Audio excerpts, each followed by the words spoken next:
vous propose de réaliser un délicieux kouglof parce que pendant les fêtes, il faut bien penser aux bûches mais aussi à ce qu'on va déguster au petit déjeuner. Donc je vous propose de réaliser une brioche alsacienne qui est généralement faite dans les grandes occasions et bien entendu pour les fêtes de fin d'année. Donc je vous laisse avec la recette. Pour la pouliche, il vous faudra 60 g de T55, 60 g de lait tiède, 12 g de levure boulangère fraîche ou 6 g de levure sèche. Pour la pâte à kouglof, il vous faudra 240 g de farine de gruau T45, 5 g de sel, 50 g de sucre en poudre, 80 g de beurre mou, un œuf, 80 g de lait tiède et pour les raisins, 100 g de raisins secs, 2 centilitres de rhum et de l'eau chaude à hauteur et tout ça pour les faire gonfler.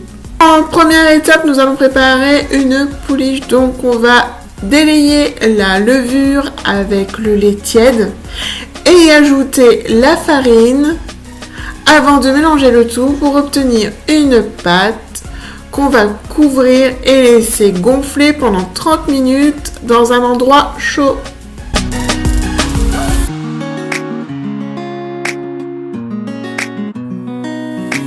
Voici après 30 minutes dans un endroit chaud. Je vais ensuite préparer la pâte à kouglof. Donc dans le bol de mon robot, je vais mettre le sel, la farine, le sucre en poudre et la pouliche et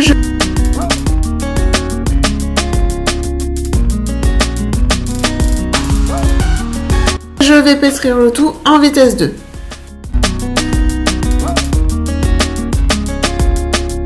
Je vais ajouter le lait,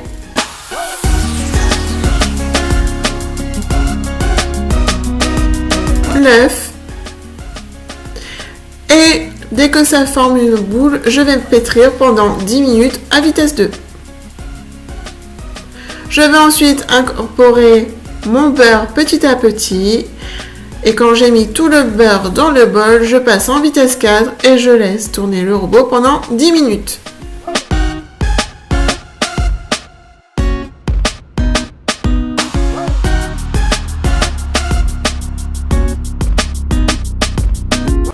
N'hésitez pas à corner le fond du bol pour avoir un pétrissage uniforme et homogène.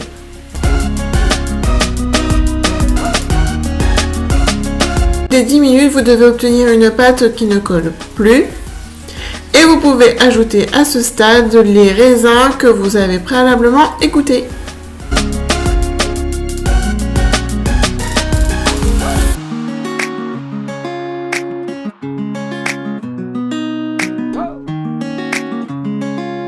Sur mon plan de travail fariné, je vais mettre ma pâte et je vais ensuite la bouler.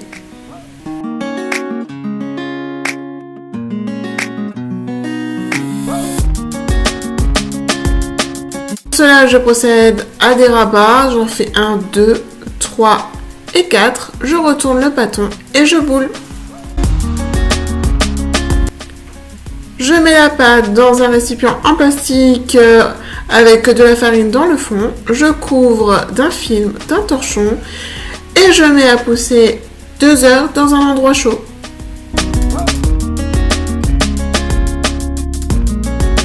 Pendant la pousse, je vais beurrer généreusement un moule à kouglof et je vais mettre au fond des amandes entières.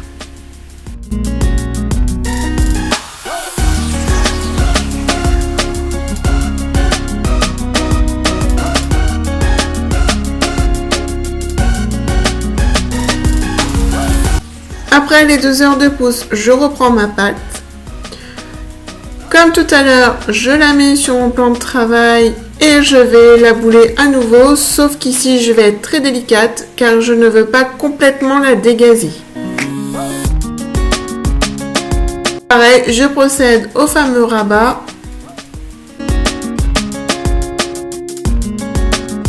Je boule sans appuyer, juste de quoi former une belle boule pour pouvoir mettre la pâte dans le moule à kouglof sans difficulté. Je fais un trou au milieu.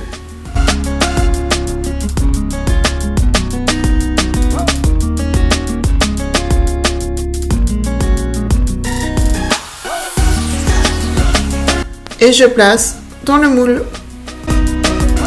J'ouvre d'un film et d'un torchon et je mets dans un endroit chaud pendant 2 heures jusqu'à ce que ma pâte arrive au premier palier de mon moule. Donc selon la taille de votre moule, ça peut être différent. Moi, le mien, il fait 25 cm de diamètre. Il était un peu trop grand.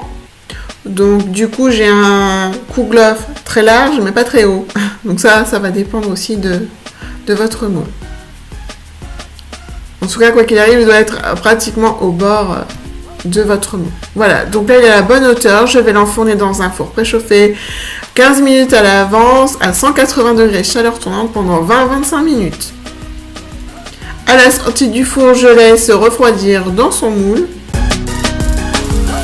Et juste avant de le démouler, je vais préparer un sirop avec 50 g de sucre en poudre, 75 g d'eau, le zeste râpé d'un citron jaune, 2 centilitres de rhum et la quantité suffisante de vanille en poudre, ça c'est selon vos goûts. Et même le sirop est facultatif, vous n'êtes pas obligé de le faire, mais ça fait garder le moelleux du kouglof plus longtemps. Donc je démoule mon kouglof pratiquement froid, je passe une première fois le sirop, je récupère l'excédent, je repasse une seconde fois, je laisse refroidir. Et quand c'est froid, je saupoudre de sucre glace et à ce moment-là, on passe à la dégustation.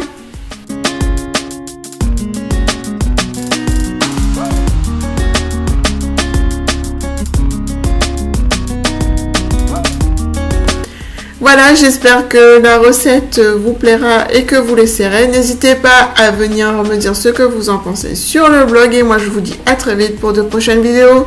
Ciao ciao!